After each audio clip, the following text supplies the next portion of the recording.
Kalau berharap, saya berharap ke Pak Prabowo, ke Gibran saya nggak berharap. Nggak berharap? Ya nggak paham dia. Oh, nggak. Ya nggak paham dia. Nggak paham. Apalagi isu-isu Kenapa nggak paham bisa jadi wapres? Ya itu kan karena proses politik yang aneh itu tadi. Sampai saya pernah bilang di beberapa forum, kalau mau tahu cara terbaik di dunia untuk belajar korupsi, nah cara terbaik untuk belajar korupsi itu di lingkungan Pemprov DKI, saya bilang gitu. Ya, di buku, Andrinov menyebutkan 3 keunggulan Jokowi, sosok yang tidak mementingkan diri dan keluarga. Betul. Ya. Lalu kemudian ya sosok yang memisahkan bisnis, keluarga, dan dirinya sendiri. Betul. Lalu kemudian punya niat baik untuk menyenangkan masyarakat. Betul. Ya. Dan yang ketiga adalah pendekatannya dialogis gitu. Betul. Nah, 3 ciri yang diidentifikasi oleh Andrinov sekarang apakah masih melekat pada Pak Jokowi? Nah, itulah masalahnya.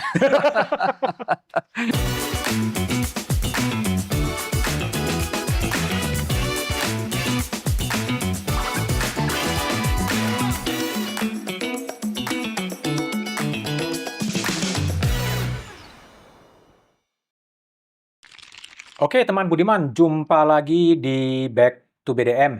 Di meja saya ini ada 2 buku yang menarik. Yang pertama adalah Gagalnya Pembangunan, Membaca Ulang Keruntuhan Orde Baru, yang ditulis oleh Andrinov Caniago. Ya. Lalu yang kedua ini adalah buku yang sebetulnya mirip. Judulnya adalah Evolusi Mimpi Menata Indonesia. Mimpinya Andrinov Caniago yang ditulis oleh Ade Wiharso dan Lina Komarudin. Ada satu buku lagi yang soal IKN, ya, 8 harapan. 9 alasan. 9 alasan, 8 harapan.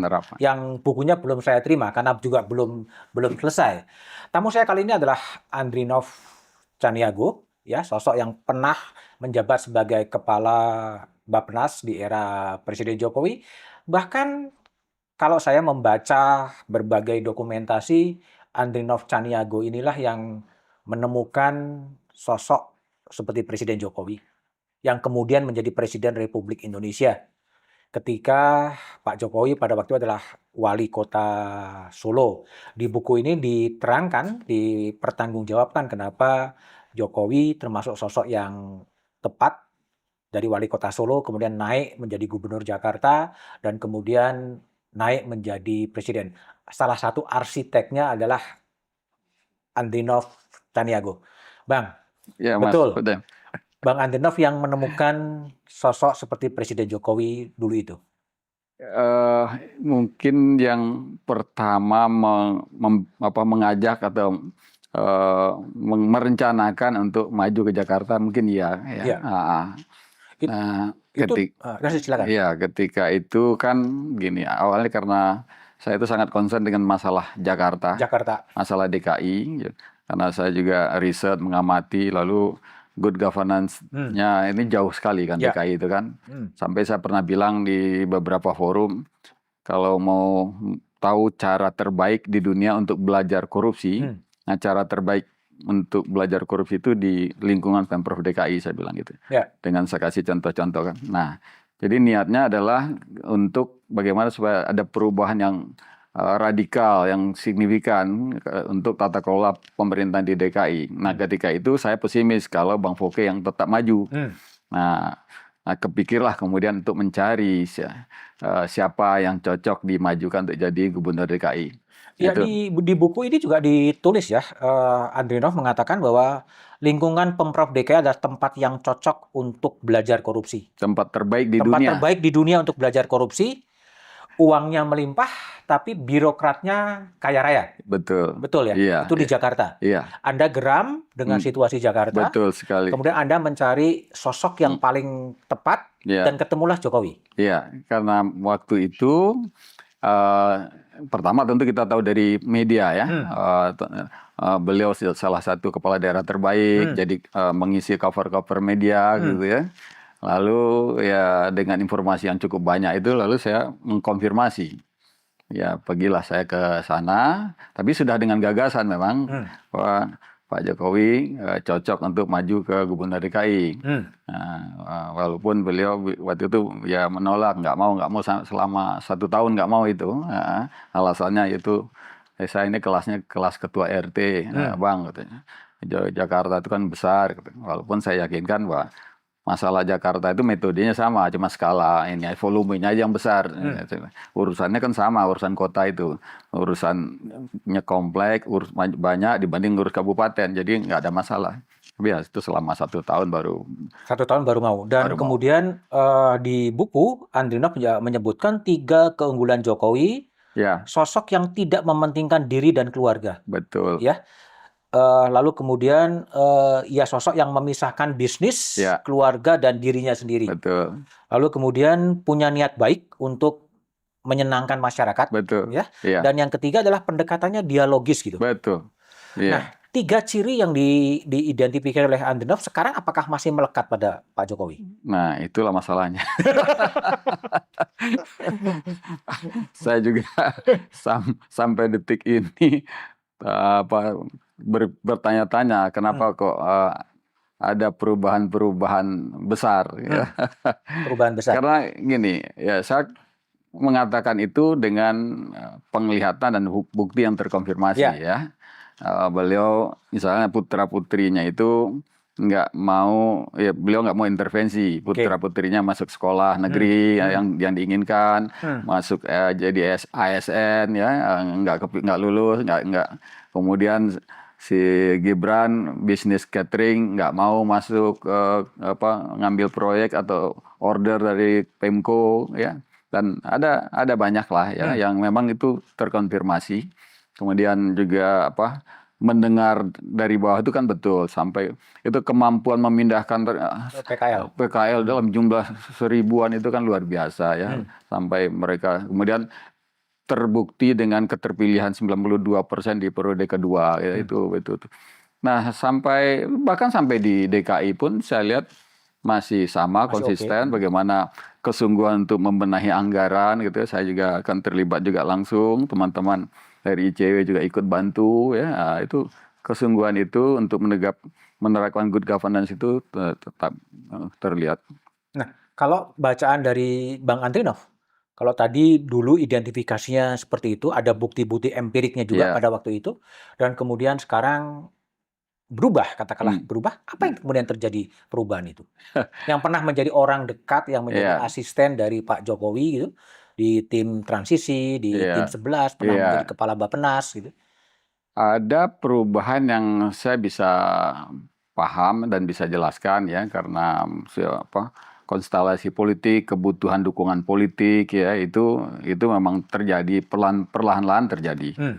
Juga termasuk saya lihat ketika melakukan reshuffle pertama, kedua itu sudah kepentingan untuk menjaga atau mendapatkan dukungan politik yang lebih luas, yang lebih kuat gitu. Maka yang profesional itu agak minggir, masuklah yang representasi politik, kemudian lanjut lagi tambah pos-pos wamen segala macam, ya itu memang politik ya. Yang berikutnya tentu saja ya siapa yang bisa yang banyak menjadi orang teman dialog dari beliau gitu ya. Tapi sebetulnya si Pak Jokowi ini metodenya itu adalah memang nyari dan mendengarkan dari berbagai pihak yang dianggap bisa memberikan masukan ya. Nanti keputusan memang di tangan beliau. Jadi kadang-kadang kita juga berbeda dengan apa yang kita sarankan atau enggak sepenuhnya. Ya kita bisa maklum, berarti mungkin itu dari berbagai pertimbangan sendiri, yaitu ininya beliau ya. Jadi yang orang-orang di sekitar tentu berpengaruh ya. Masukan-masukan yang sampai itu tentu berpengaruh juga ya. Di politik, kemudian bagaimana orang-orang dekat untuk memberikan masukan ya. Apakah itu pertimbangan politik atau memang murni kebijakan yang teknokratis, itu banyak mempengaruhi keputusan-keputusan langkah-langkah beliau kalau saya lihat. Oke, saya dengar pernah dapat bisikan dari seorang ketua umum partai politik gitu, yang kira-kira dia menyebutkan Pak Jokowi salah milih teman. Nggak tahu ya, belakangan mungkin. Tapi bisa juga satu lagi mungkin kalau saya lihat yang terakhir ya. Bisa jadi memang Pak Jokowi sendiri berubah dari tadinya menampakkan ciri-ciri ingin jadi negarawan, kemudian ternyata berbelok atau mundur, lebih tepatnya saya katakan mundur menjadi politisi. Dan itu pernah dinyatakan secara eksplisit sebetulnya. Ya, saya kan juga politisi. Nah itu saya terus terang ketika menonton itu saya kaget itu. Nggak saya bayangkan ya yang ciri-cirinya yang ada sebelumnya ketika jadi wali kota Solo, ketika jadi gubernur DKI, bahkan di awal-awal pemerintahan kabinet pertama itu nggak kelihatan. Yang kelihatan adalah calon negarawannya ketika itu.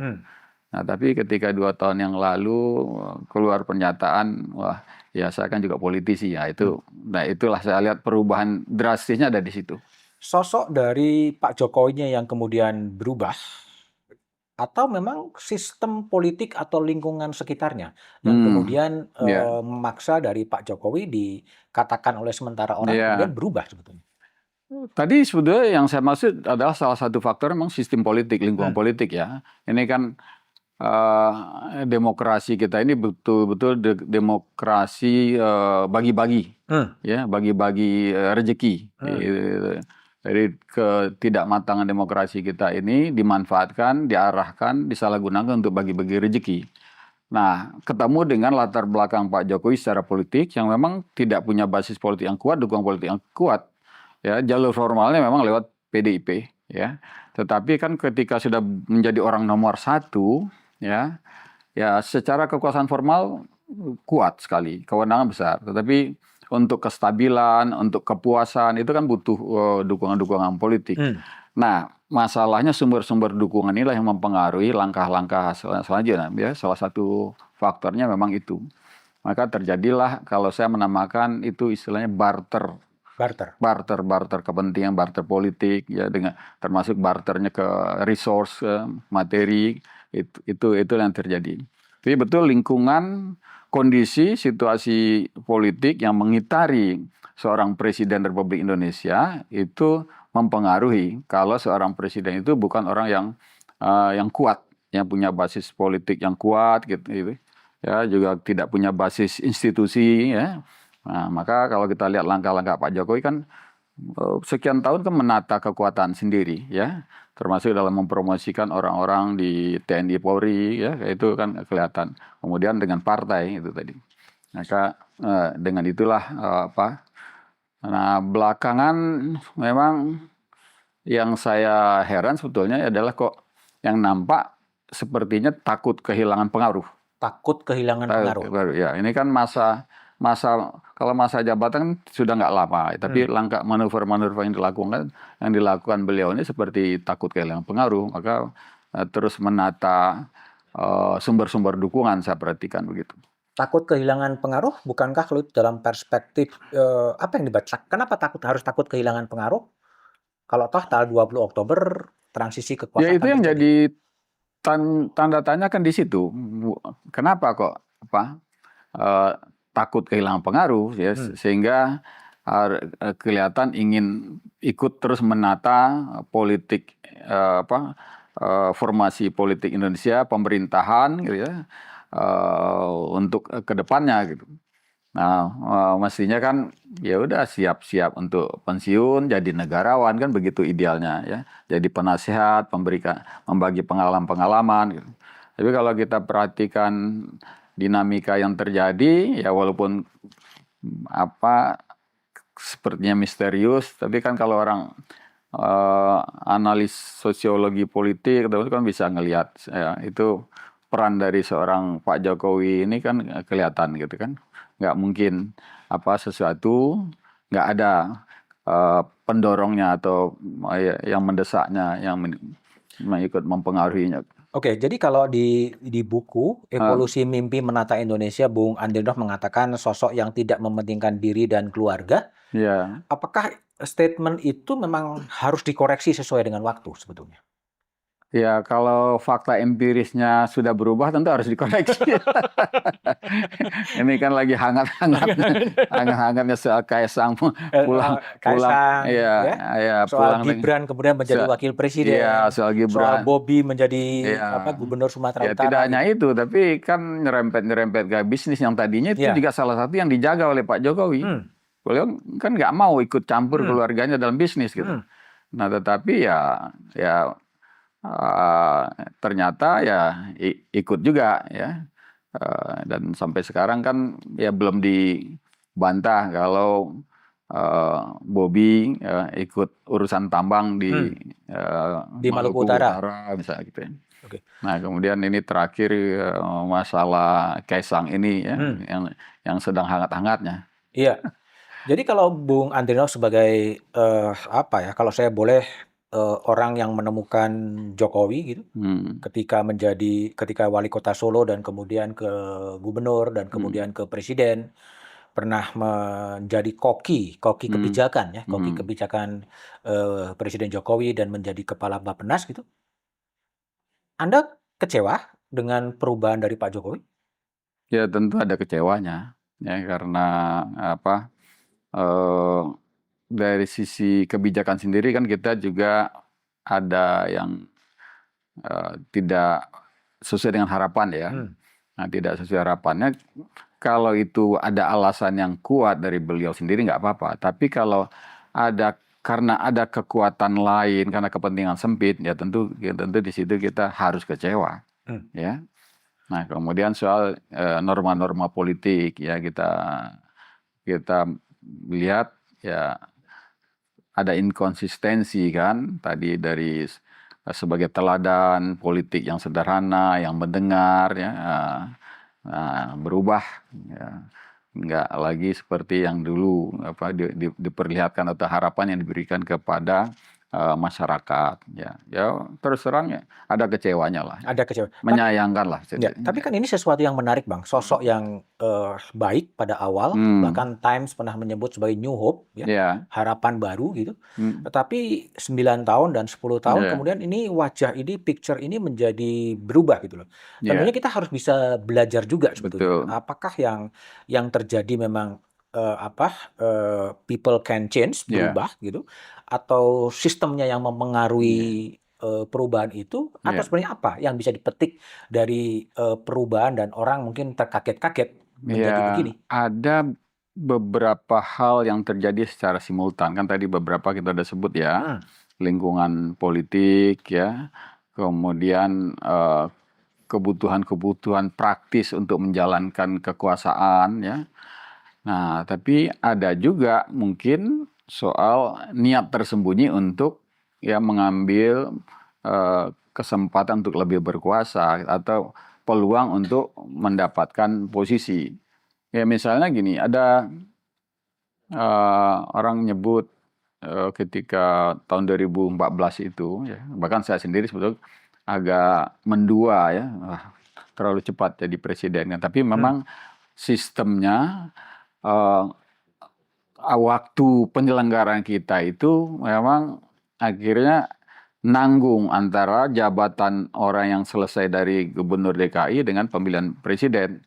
Maka muncul pikiran bisa jadi kalau nggak diambil kesempatan itu, hilang, sementara itu peluang menangnya besar, nanti 5 tahun lagi belum tentu peluang itu datang. sebesar itu, Hmm, bisa jadi juga itu, hmm, ya itu karena itu. Nah sama mungkin dengan Gibran, Gibran memang ya kata dari beliau atau dari orang-orang yang ini beliau itu karena Pak Prabowo yang minta hmm, katanya. Nah, kata yang lain enggak ini memang dari keluarga ngajin hmm, Gibran tapi sebetulnya kan sebagai orang tua kan pasti punya pengaruh lah hmm, untuk menyatakan jangan atau belum kan hmm. begitu. Artinya apa? Faktor pembiaran dari Pak Jokowi atau melepas itu pasti ada dan itu tentu itu bukan tanpa niat tertentu gitu. Nah ini yang kita lihat sama dengan ketika peluang datang di tahun 2014.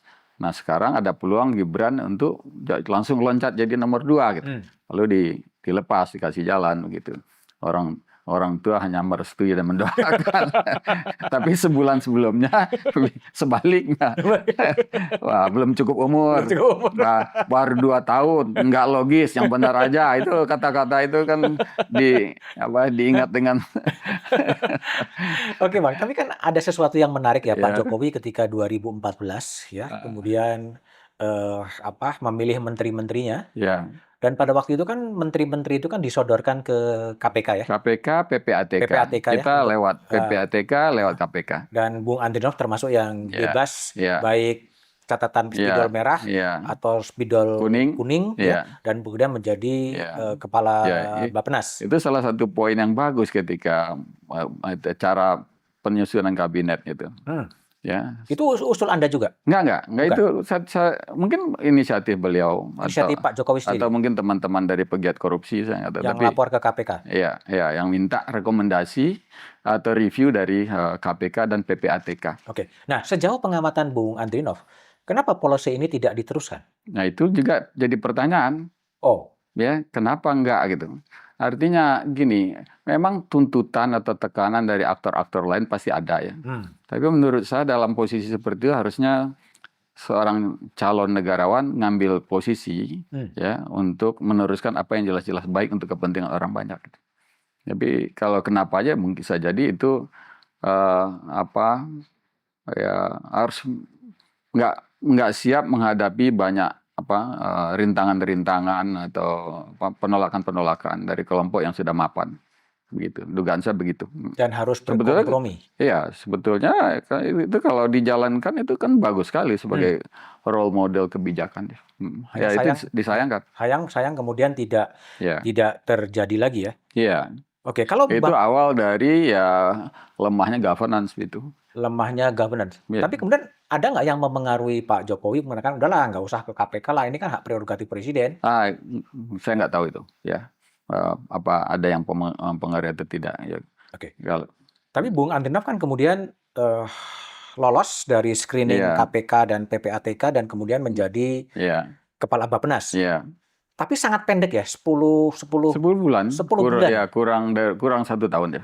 Apa yang terjadi kok tiba-tiba belum sampai setahun orang yang cukup dekat dengan Pak Jokowi gitu tiba-tiba harus Kalau jawaban ini sih cuman hanya Tuhan dan Pak Jokowi yang tahu.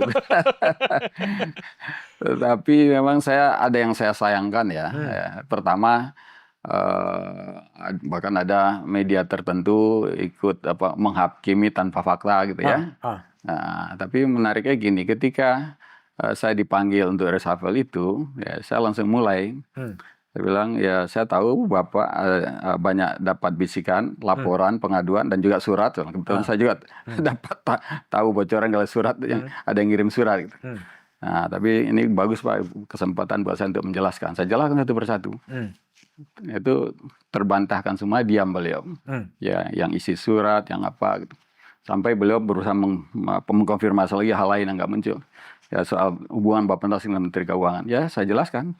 Malah ya beliau baru tahu kalau saya sedang berinisiatif untuk mensinkronkan gap-gap antar dispute kewenangan antara 2 kementerian ini. Dan kan ada Pak JK kan. Pak JK. Nah saya bilang ini kebetulan draft ini yang mensupervisi Pak JK langsung. Ya diamlah lagi suasana itu kan. Nah tapi ya saya sih berani kesimpulan ini politis. Ya. Kalau soal kinerja kerja Bappenas di tahun pertama bikin RPJMN, menyelenggarakan musrenbang, lalu mewakili pemerintah bersama Menteri Keuangan ke DPR, semua berjalan lancar. Bahkan musrenbang kita ada tambahan segmen yang kreatif gitu ya, yang inovatif. Kemudian RPJMN itu selesai 1 bulan lebih cepat menurut teman-teman Bappenas dari yang biasanya dari 5 tahun sebelumnya. Terus kinerja WTP Bappenas tetap ya. Jadi, nah dan kalau kita mengukur kinerja ya tinggal lihat aja tupoksi Bappenas apa yang dikerjakan. Nah ya kalau saya sih ya sejauh yang saya rasakan itu lebih politis. Maka ketika pertemuan itu jadi agak berapa kali terjadi hening ya, agak tegang dan hening, lalu saya yang mencairkan suasana berapa kali gitu. Nah akhirnya ya memang kemudian nampak ada antara memang harus melakukan itu dan ada penyesalan lah kalau saya baca. Makanya hubungannya jauh lebih baik secara emosional setelah itu, sehingga saya dikasih diajak ketemu berdua oleh Pak Watik atas nama penugasan perintah dari beliau supaya saya tinggal pilih mau posisi saya di mana. Kalau di luar negeri jadi dubes silakan pilih, di dalam negeri jadi komut silakan pilih gitu. Ya begitulah. Kemudian saya diundang tetap ke acara 17-an. Saya tentu nggak datang karena baru beberapa hari saya baru boyongan pindah-pindah kan. Habis itu saya dicariin lagi sama orang istana untuk mengantarkan undangan, karena undangan diantar ke rumah dinas saya nggak ada, untuk menghadiri jamuan malam kenegaraan. Dan saya konfirmasi ke Pak Pratik, Pak, ini mohon maaf kemarin saya nggak bisa datang, saya terima undangan, tapi ini ada undangan lagi. Oh iya Mas, datang, beliau ngarepin betul datang. Wah, ini ada apa? Ya saya datang. Memang pas saya datang itu memang agak diperlakukan, langsung dijaga satu orang protokol. Kemudian dibilang nanti Pak Presiden ke sini, Pak Presiden nanti mau ketemu, mau ini salam. Nah, ya selanjutnya begitulah hubungannya, malah jauh lebih dekat secara emosional dan saya lebih lancar lagi kalau minta waktu ngasih masukan. Begitu. Okay. Jadi saya simpulkan ya ini politik lah. Politik ya. Tapi gimana sih Bang, kalau tadi kan di buku ini juga ada sih suasana seorang menteri mau di reshuffle tuh, kalau digambar di buku ini kan kelihatannya tegang gitu, bingung menyampaikannya gimana gitu. Pengalaman Bang Andri ini ada Pak Jokowi, ada Pak JK, ada Mas Pratik ya. Ada Mas Pratik, itu suasananya gimana waktu itu? Ya cukup tegang lah. tapi ya karena saya lihat itu satu kebetulan juga untuk saya menyampaikan. Kan mestinya gini ya, kalau ada rumor atau pengaduan atau apa kan saya dipanggil, diajak ngomong berdua, ini benar nggak begini, ini bagaimana. Nah sayangnya itu tidak dilakukan gitu. Ataupun kalaupun memang ada alasan politis saya harus diganti, kan nggak apa-apa kalau saya diajak ngomong berdua gitu. Nah kesalahannya beliau ya diam-diam nampung, dianggap sebagai bahan juga penting menambahkan di samping pertimbangan politik, lalu dia dipanggil seperti itu, makanya suasana jadi tegang. Tapi ya terakhir selesai itu ya yang saya ingat betul, setelah 3 kali saya mencairkan suasana, terus beliau bilang, tapi saya jangan ditinggal Bang ya, kita tetap jangan ditinggal ya, kita tetap teman ya, benar lu janji lo. Akhirnya udah akhirnya peluk-pelukan ya.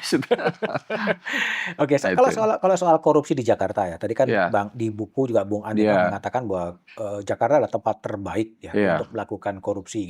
Itu ketika mencari Pak Jokowi menjadi gubernur. Sekarang korupsi di Jakarta juga masih begitu ya? Saya nggak tahu, saya nggak seperti dulu mau ngintip jauh sampai ke dalam ya. Tapi kalau dulu itu memang mengerikan, apa aja bisa direkayasa menjadi pindah ke kantong sendiri gitu. Misalnya saya kasih contoh nih, saya kan dulu kan begitu selesai kan saya juga tetap langsung kerja di UI di lembaga penelitian ya. Saya memimpin seminar, jadi ketua panitia seminar. Pernah satu waktu gini, kita ngundang pejabat DKI, waktu itu wakil gubernur bidang ekonomi, untuk jadi pembicara. Lalu diurus oleh teman-teman kan, surat didatangi. Terus surat permohonan minta narasumber ditulis di posisi, mohon dibantu sekian juta. Padahal kita surat itu bukan minta bantuan. Nah, baru tahu, wah ini sebetulnya setiap yang bisa disalahgunakan untuk mindahin uang dipakai. Nah kan kita juga dengar orang kalau di bulan-bulan tertentu malah dikejar-kejar pihak luar supaya masukin usulan proyek kan, supaya uangnya bisa keluar. Nanti dikasih berapa? Ada yang dikasihnya cuma 30%. Begitu. Nah, itu sering gitu. Nah, kemudian saya lihat perilaku pejabatnya kan, wah ini punya itu. Itu. Ya. Kita pindah tema ya. Ini buku yang sebenarnya cukup menarik, Gagalnya Pembangunan, membaca ulang keruntuhan Orde Baru, yang ditulis oleh Andrinov Caniago. Di tahun berapa nih? Itu pertama terbit tahun 2001. 2001 ini buku yang sebenarnya menarik ya. Karena dianalisis bahwa pembangunan Orde Baru itu memang menekankan pada aspek ekonomi dan meninggalkan aspek SDM dan lingkungan. Nah, model pembangunan setelah Orde Baru, apa bedanya sebenarnya dengan yang sekarang dengan Orde Baru itu?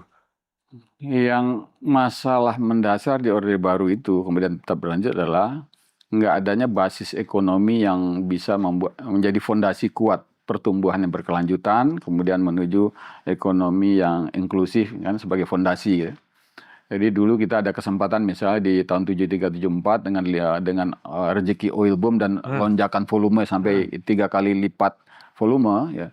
Nah, itu sempat membuat defisit neraca anggaran kita menjadi di bawah 1,9% karena rezeki uang itu. Tapi uang itu tidak digunakan untuk berinvestasi jangka panjang.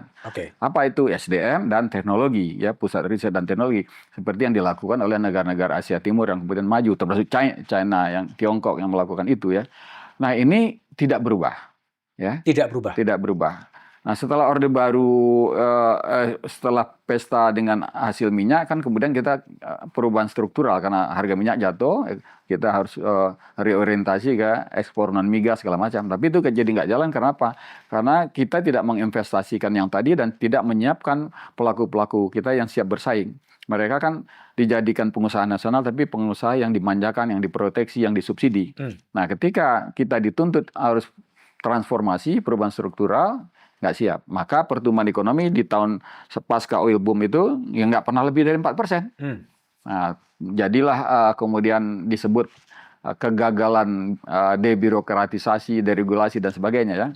Lalu muncul kebijakan tahun 88 yang Pakto itu, yang saya sebut sebagai kebijakan hiperpragmatis, sangat pragmatis, membuat liberalisasi yang kelewatan, ya, di perbankan, di properti, di pertanahan, kan itu perubahan-perubahan kelembagaan menuju liberal kan terjadi setelah itu 88, 89. Nah, inilah yang kemudian menjadi asal-usul munculnya pertumbuhan pesat tetapi bubble. Nah, kemudian ketemulah yang bubble dengan krisis politik, krisis sosial. Nah, Orde Baru jatuh, kan begitu ceritanya. Nah, kemudian kita membaik secara sistem politik karena lahir demokrasi, lahir ini segala macam. Tapi secara ekonomi sebetulnya kita belum banyak berubah. Sedikit ada perubahan harus kita akui di era Pak Jokowi, itu pemerataan antar wilayah. Ya, tetapi yang antar kelas sosialnya belum jalan sebetulnya. Kita lihat, ya, kelipatan, percepatan pertumbuhan pendapatan yang menengah atas itu tetap jauh lebih tinggi, lebih besar dibanding yang bawah.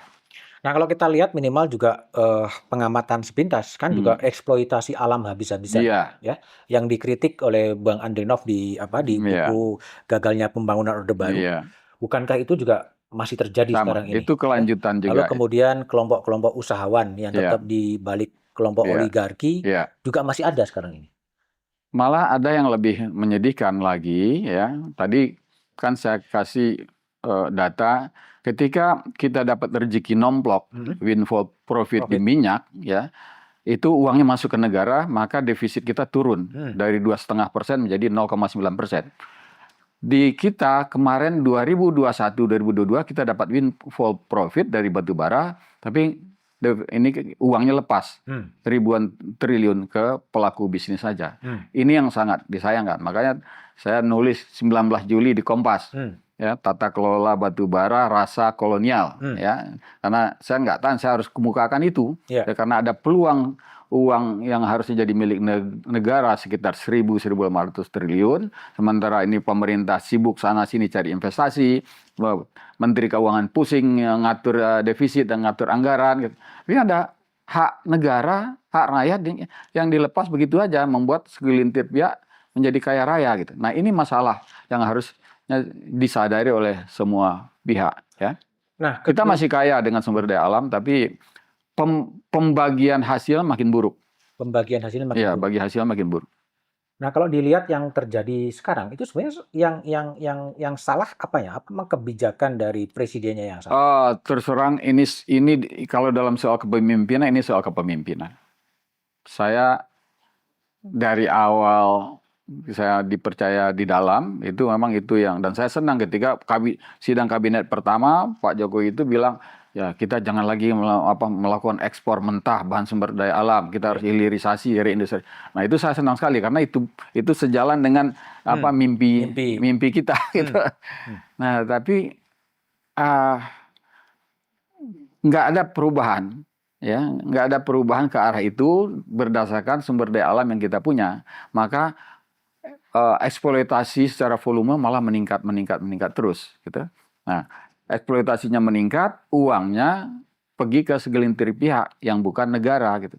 Nah, ini buat saya malah lebih buruk dari Orde Baru. Lebih buruk dari Orde Iya, Baru? kalau dalam tata kelola sumber daya alam, khususnya batu bara, jauh lebih buruk dari tata kelola migas di zaman Orde Baru. Oke. Nah, apakah terjadinya itu karena memang terjadi semua ikut dalam sebuah arus, tidak ada yang mengingatkan? Karena pembiaran perlahan-lahan. Pembiaran Ya, perlahan-lahan. jadi ya ini ada komoditas, bisa menghasilkan uang banyak. Pertama memang perusahaan-perusahaan yang profesional, walaupun bagi hasil juga udah nggak fair, tapi malah ditambah oleh kekuatan-kekuatan politik atau politisi yang pengusaha atau pengusaha yang kemudian jadi politisi. Nah, terus ini menjadi bagi-bagi jatah. Sampai terakhir kemarin kan itu pemberian izin untuk ormas keagamaan ya kelanjutan dari itu saja. Jadi yang penguasa politik memanfaatkan untuk barter politik, ya, yang pelaku bisnis, ya, di samping untuk menambah untuk membayar kekuasaan, tapi juga kemudian menjadi penguasa, menjadi unsur penguasa.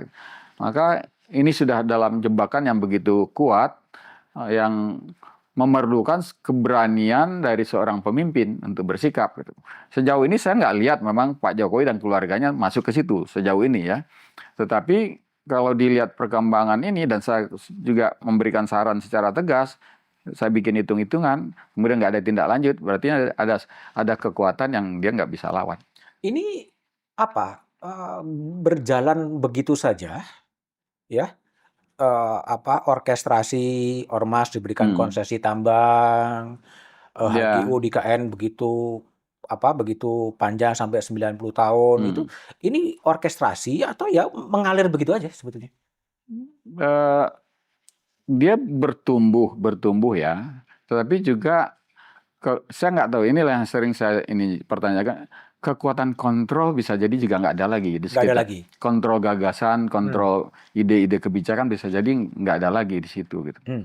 Nah, bisa jadi juga ya memang yang punya kepentingan bisnis dan kepentingan politik ini makin dominan ya, makin kuat posisinya, kemudian melakukan barter, terjadilah barter ekonomi dan politik. Barter ekonomi. Ya. Bang, ini bukan pangkal masalahnya adalah konflik of interest sebetulnya. Ya. Di mana kekuatan politik juga pengusaha. Betul. Ya kan? Betul. Di legislatif juga pengusaha, sehingga menjadi semacam itu masalah totalitarisme baru.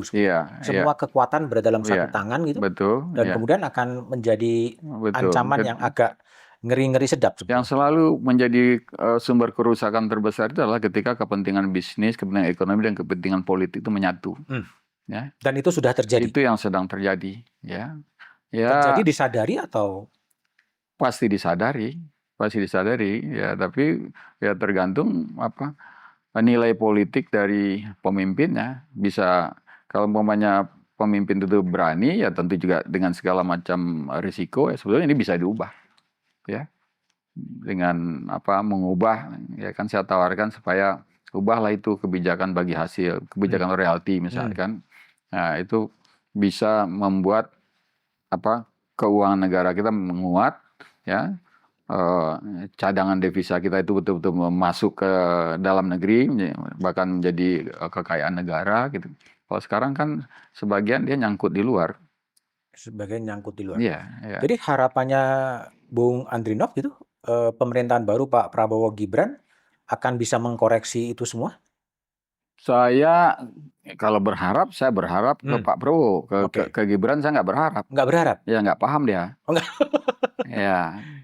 Nggak paham dia, apalagi isu-isu strategi. Kenapa nggak paham bisa jadi wapres? Ya itu kan karena proses politik yang aneh itu tadi.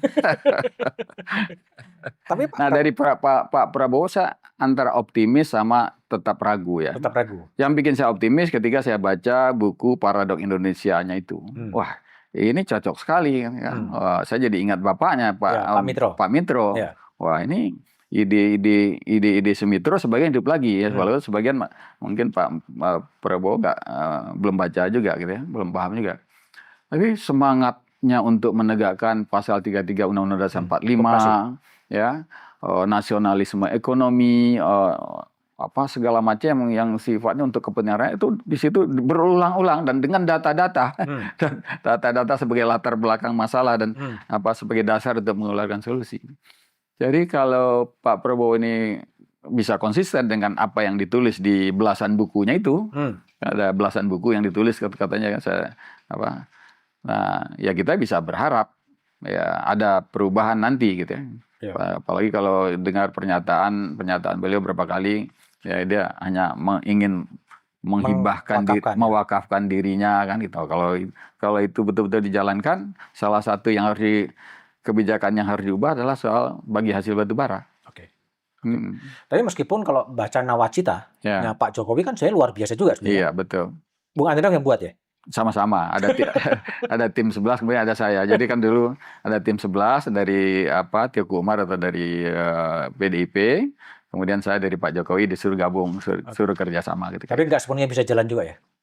Ya, nggak sepenuhnya bisa jalan, banyak ya yang belum. Ya, yang jalan ada ya soal pemerataan wilayah, pembangunan infrastruktur yang menyebar itu harus kita akui ya.